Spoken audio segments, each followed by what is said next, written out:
मैं ओमकार हूं, जगत के कण कण में समाया हुआ और जगत के कल्याण के लिए प्रत्येक शब्द और स्वर में व्याप्त ओमकार पुत्री को विदा करते समय कठोर और अहंकारी दक्ष भी दुखी हो गए। कैलाश पहुंचने पर शिवगण प्रसन्न होकर शिव सती की जय जयकार करते हैं और उधर दक्ष महल में पुत्री के लिए चिंतित प्रजापति दक्ष को नारद जी सती की कुशलता और प्रसन्नता का समाचार देते हैं। दक्ष प्रतिवाद करते हैं और शिव के प्रति अपशब्द बोलते हैं, पर नारद को शिव विरोधी शब्द सुनना स्वीकार नहीं। नारद उनके कक्ष से बाहर प्रस्थान करते हैं। नारायण नारायण नारायण। प्रणाम देवर जी। प्रणाम भावजगरनी, प्रणाम। मुझसे क्या अपराध हुआ देवर जी, जो आप मुझसे मिले बिना ही लौट रहे थे? नारायण नारायण। दक्ष प्रजापति के वार्तालाप में इतना उलझ गया कि मुझे आपका ध्यान ही नहीं रहा। मुझे क्षमा करना भावज। देवर जी, मुझे भी वो सब बताइए जो आपने अपने भ्राताश्री से कहा। अर्थात आपने हमारी कुछ बातें सुन ली हैं। कुछ सुन ली है, परंतु ये बताइए, कौन सा शुभ संदेश लेकर आप उन्हें बताने आए थे?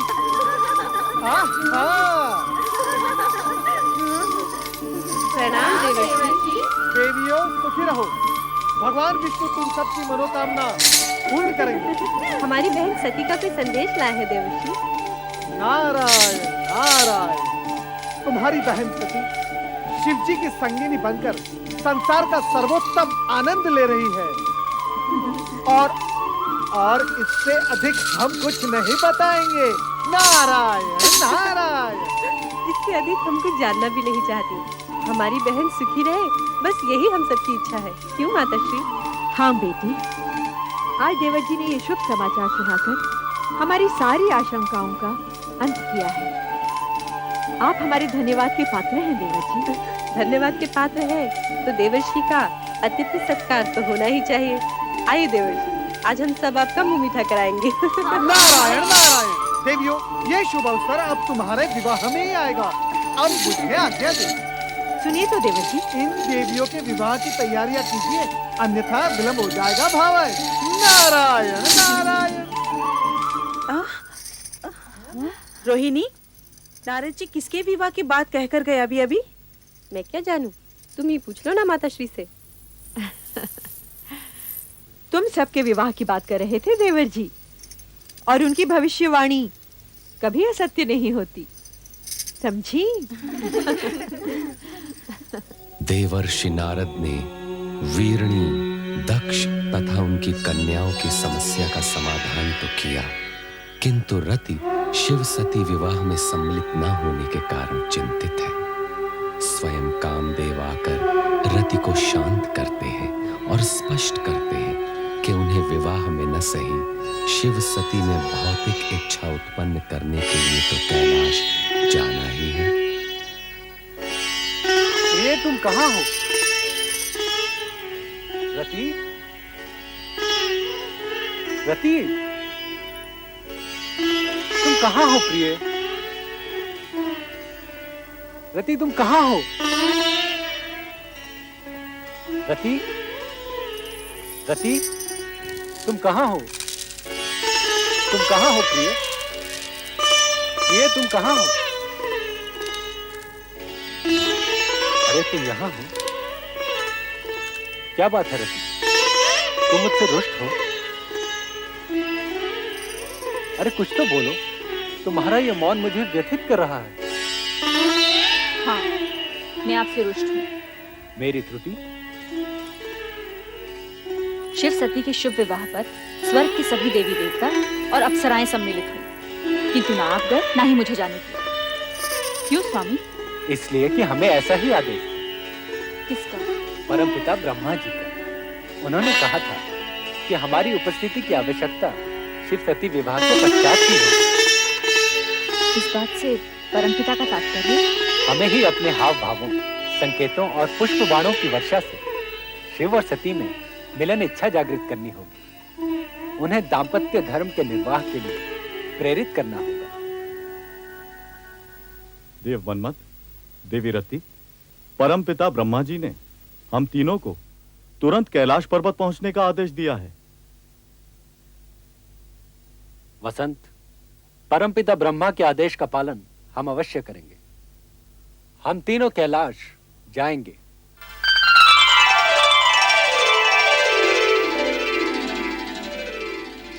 प्रिय, राजमहल का सुख भोगने वाली सती को कैलाश आकर प्रसन्नता हुई या नहीं? स्वामी, आपके चरणों में जो स्थान मिल गया है, इससे अधिक प्रसन्नता और क्या होगी?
नारायण नारायण।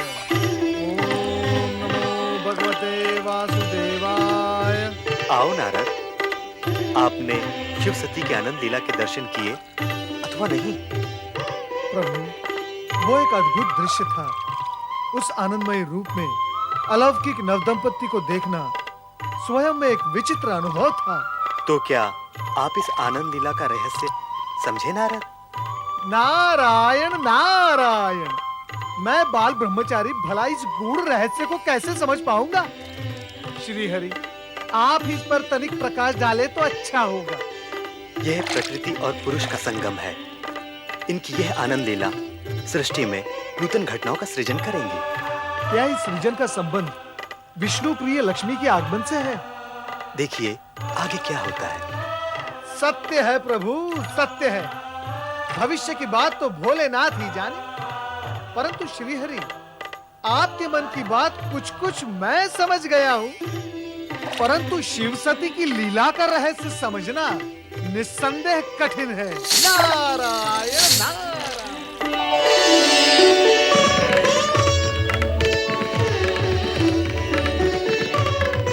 क्या देख रही हो देवी? देख रही हूँ आपकी आंखों में छलकते प्रेम को। ये तो तुम्हारी आंखों में छलकते प्रेम का प्रतिदान है। जो जितना देता है उतना ही पाता है। मैंने आपसे बहुत कुछ पाया है स्वामी। कितना, ये मैं बता नहीं सकती। चलो देवी, पृथ्वी विहार करने चले। पृथ्वी विहार? स्वामी, ऐसा प्रतीत होता है कि आपने मेरे मन की बात पढ़ ली है और उसकी पूर्ति के रूप में प्रस्ताव रख दिया, पृथ्वी विहार। सच तो यह है देवी, सगुण रूप में तन भले ही दो हों, किंतु आत्मा तो एक ही है, मन भी एक ही है और विचार भी एक ही है। अब चलो पृथ्वी विहार के लिए चलें।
दुर्वासा ऋषि हैं, अत्रि अनुसैया के पुत्र। इनका भीषण क्रोध जगत प्रसिद्ध है। इनके क्रोध का परिणाम? जिसके प्रति इनका क्रोध जागृत हो जाए वो घोर संकट में पड़ जाता है। किंतु ऋषि तो वही होता है जिसने काम, क्रोध, मोह को जीत लिया हो। और ऋषि दुर्वासा का क्रोध तो... तुम चुपचाप देखती जाओ, इनके कृत्य से तुम्हें इनका सही परिचय मिल जाएगा। वो देखो देवी, उस ओर से जो स्त्री आ रही हैं, वो विद्याधरी चित्रांगदा हैं। अब तनिक देखो क्या होता है।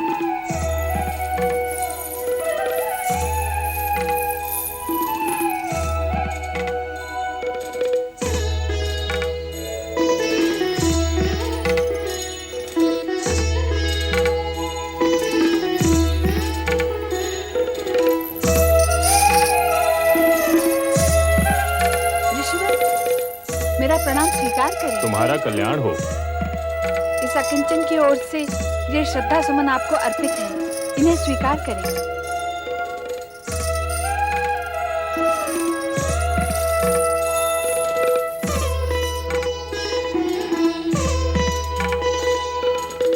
मैं ऋषि वैरागी उस विद्याधरी से पुष्पमाला लेना और उसका प्रयोग करना मुझे शोभा नहीं देता। अब मैं इस पुष्पमाला का क्या करूं?